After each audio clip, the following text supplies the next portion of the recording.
It's really wild.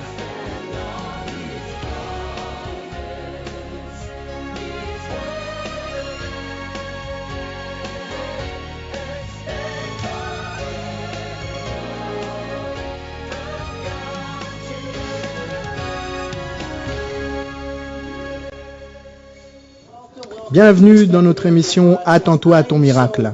Je suis si content de partager cet instant avec vous.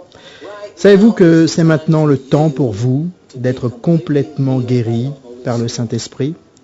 Maintenant, quelque chose peut descendre du ciel par cette émission, entrer dans votre corps et votre vie.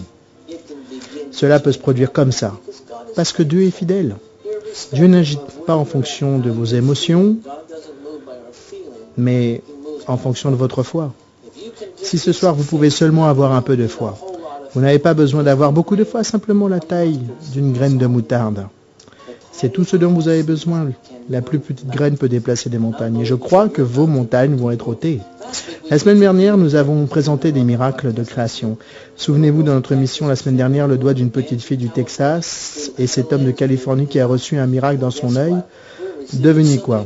Nous recevons encore de nombreux appels depuis l'émission. Ce soir, nous accueillons sur notre plateau Angie Chick, qui nous racontera son histoire et nous dira quel était le diagnostic des médecins quand Dieu lui a créé un nouvel estomac, alors qu'elle n'en avait plus. Vous m'avez bien entendu, les médecins lui avaient retiré son estomac. Elle n'en avait plus et Dieu en a créé un autre. C'était un miracle. Écoutons l'histoire d'Angie Chick et voyez ce que tu as fait. Angie Chick travaille dans l'industrie florale depuis plusieurs années. Elle confectionne de magnifiques arrangements floraux pour les mariages et autres vêtements spéciaux. Elle compte parmi ses clients les 6 derniers présidents des États-Unis qui font appel à ses services en matière de décoration pour certaines de leurs réunions officielles.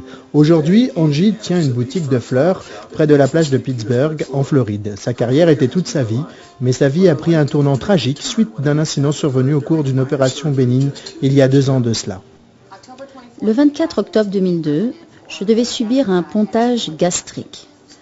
En fait, je devais être hospitalisée pendant 3 jours et rester à peu près une dizaine de jours en convalescence. Mais à cause de plusieurs erreurs commises par l'hôpital, mon estomac a dû être sectionné et retiré lors de la 3e intervention chirurgicale d'urgence. J'ai donc eu au total 9 opérations. Je souffrais d'une totale insuffisance rénale et de défaillance cardiaque. Le pire que l'on puisse imaginer. Du fait d'avoir retiré mon estomac pendant presque 2 ans, je ne pouvais manger de nourriture solide d'aucune sorte. En fait, je me nourrissais essentiellement de thé glacé et de bouillie. Alors lorsque je suis allée voir le pasteur Billy, il me restait probablement moins de 3 ou 4 semaines à vivre. J'avais perdu toutes les forces qu'il m'était possible d'utiliser pour continuer à vivre. Un de mes amis m'a parlé du ministère du pasteur Billy et nous avons eu l'opportunité d'assister à une de ses réunions. Je me suis avancée sur le devant et je lui ai littéralement demandé s'il prierait pour moi pour que j'aie un nouvel estomac. Et alors que j'étais étendue sur le sol, je pouvais physiquement ressentir mon estomac en train d'être recréé. Quand on vous retire un organe de cette taille pendant 2 ans, vous ressentez un vide. Et mes organes bougeaient pour essayer d'occuper la place. Mais ce soir-là, j'ai su, lorsque je me suis relevée, que j'avais un nouvel estomac. Il n'y avait aucun doute pour cela. J'avais un nouvel estomac. Une fois que je me suis levée, quand on a quitté la réunion, il était très tard et j'ai eu faim. Ce qui n'avait rien d'inhabituel, mais jusqu'à ce soir, il m'était impossible de satisfaire ma faim avec autre chose que du thé et des soupes de poulet. Le seul endroit encore ouvert était McDonald's. Nous sommes donc allés au McDrive. Nous avons décidé de mettre Dieu à l'épreuve. J'ai commandé un cheeseburger, du thé glacé et des frites. Il n'avait plus de thé glacé et je ne pouvais pas boire de soda. Mais j'ai dit « Ok, donnez-moi du soda ». Et pendant les 10 minutes qui ont suivi, pour la première fois, j'ai vraiment pu manger. Avant cela, même un bout de macaroni m'aurait conduit droit à l'hôpital. Et là, je m'apprêtais à manger ce cheeseburger qui aurait pu me tuer avant même d'avoir pris le temps d'arriver à l'hôpital. Donc, je l'ai mangé. J'ai appelé les amis qui nous avaient invités à venir à la réunion. Je leur ai dit que j'étais guérie, que j'avais un estomac, parce qu'auparavant, il m'était impossible de manger une bouchée, ne serait-ce qu'une bouchée. Mais là, j'ai mangé. 4 mois après la réunion de guérison, 4 mois environ, j'ai obtenu un rendez-vous pour passer des examens de mon estomac. Je savais que j'avais bien un nouvel estomac, mais nous voulions en avoir la preuve médicale, car nous avions des documents prouvant que je n'en avais pas. Le rendez-vous a bien eu lieu.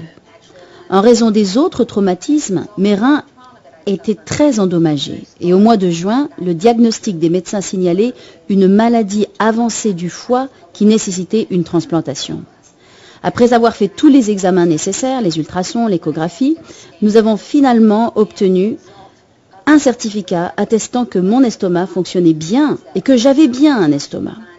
D'ailleurs, le matin, j'avais pris un petit déjeuner comme chaque matin depuis la réunion de guérison et tous les examens ont démontré l'activité de mon estomac. Mes reins étaient intacts, mon foie fonctionnait parfaitement, mon pancréas aussi. Tout était guéri. Il ne restait plus un seul problème. En plus de ce qui s'était passé pour moi ce soir-là, la recréation miraculeuse d'un tout nouvel estomac, je n'avais pas réalisé que non seulement j'avais reçu un nouvel estomac, mais j'avais retrouvé ma vie. Et bien plus encore, j'avais reçu une nouvelle vie. J'étais si fatiguée. Pendant 2 ans, chaque jour me demandait toute mon énergie pour rester en vie et achever un jour de plus. Je pense que la plus grande chose, au-delà de toute autre chose, même d'avoir un nouvel estomac, c'est d'avoir une nouvelle vie et de reprendre le cours de sa vie. C'est une chose si importante de savoir que l'on peut se lever le lendemain matin. Ça vous semble normal, mais pour moi, ce n'est que depuis peu de temps que je vais me coucher en me disant que je vais me réveiller le lendemain. Mais je n'avais pas cette assurance. Depuis 2 ans, je ne dormais pas. Non seulement je ne mangeais pas, je ne dormais pas et je ne vivais pas. Tout ce que je faisais, c'était travailler dur pour gagner assez d'argent, pour laisser à mes proches quelque chose quand je ne serais pas là. Mais je n'ai plus à m'inquiéter de cela aujourd'hui. J'ai retrouvé ma vie, j'ai des rêves que je ne pouvais pas réaliser. Je me contentais de me lever le matin, d'aller travailler, de rentrer à la maison et d'aller me coucher. Aujourd'hui, pour aller travailler le matin, j'ai besoin de prendre mon petit déjeuner. Je mange 2 œufs, des toasts. J'ai le choix. Je n'ai plus besoin de dépendre d'une machine pour manger maintenant ou pour me réveiller le matin. Il m'a redonné l'espoir. Mon Dieu, quelle histoire! C'est quelque chose venant d'un autre monde. Et devenez quoi? C'est tout à fait ça. Les miracles viennent d'un autre monde jusque dans notre monde. Ils sont envoyés par le Seigneur Jésus. N'est-ce pas merveilleux? À présent, sachez que la femme dont vous venez d'entendre l'histoire est assise à côté de moi en ce moment même. Angie Chick, soyez la bienvenue. Merci, pasteur. Quelle histoire! Vous êtes passé à la télévision, je crois, l'an dernier ou au début de cette année. Et nous avons décidé de présenter votre histoire qui est un miracle de recréation. Un véritable miracle de recréation. Alors, quel était le diagnostic des médecins? En fait, j'ai ramené les documents avec moi aujourd'hui. Et comme vous l'avez entendu dans l'histoire, j'ai subi une ablation de l'estomac. Donc, je n'avais plus d'estomac. Et quand je suis revenue de faire tous les examens, les ultrasons, le médecin qui en fait suivait mon dossier... La même personne, donc elle connaissait votre cas. Oui, mon cas, mais elle ne me souvenait pas de moi. Donc je suis allée la voir. Le matin, j'avais simplement pris un petit déjeuner. Elle a procédé aux ultrasons, à l'échographie de mon foie, de mon estomac, de mon pancréas et des reins. Tout ce qui avait été terriblement endommagé. Pendant l'échographie, je lui ai demandé « Est-ce que vous voyez mon estomac ?» Elle a répondu « Ça oui, je le vois. Qu'est-ce que vous avez mangé au petit déjeuner ?» Alors je lui ai dit, puis j'ai dit « Pouvez-vous voir ce que j'ai mangé ?» Et elle a dit « Bien sûr que je le vois. Pourquoi ?» J'ai répondu « Je sais que j'ai un estomac, mais j'aimerais savoir si vous le voyez. Le voyez-vous » ?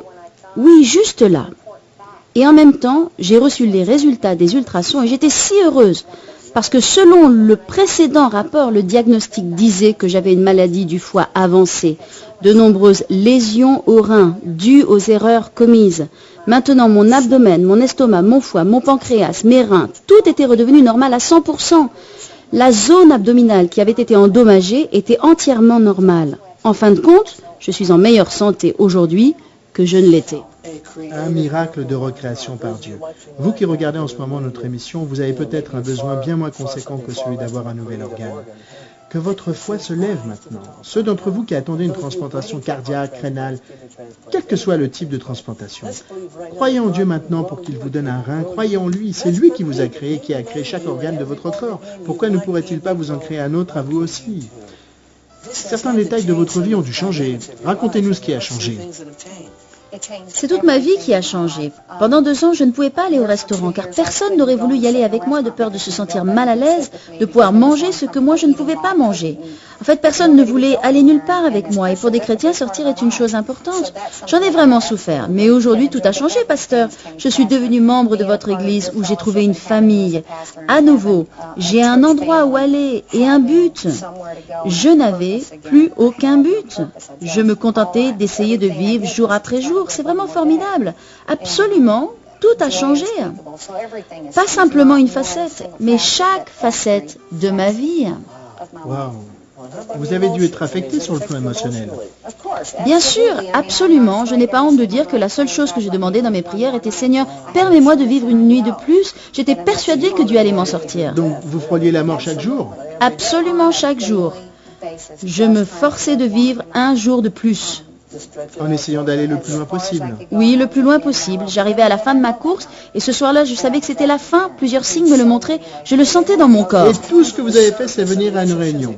Vous savez, bien souvent, vous pensez, oh, il essaie de m'emmener dans une de leurs réunions ou à l'église. Écoutez-moi bien. Ceci peut aussi vous arriver à vous. Parfois, Dieu a besoin de vous faire sortir de votre environnement le plus familier pour vous emmener dans un autre environnement. C'est ça que Dieu fait. Pasteur, ça fait presque 8 ans que je n'avais pas assisté à une réunion. Tout ce que j'ai fait, c'est venir à la réunion et l'onction était si forte. Je ne vous connaissais même pas, l'onction était si forte et j'aurais fait n'importe quoi pour rester. Mon Dieu, c'est si puissant.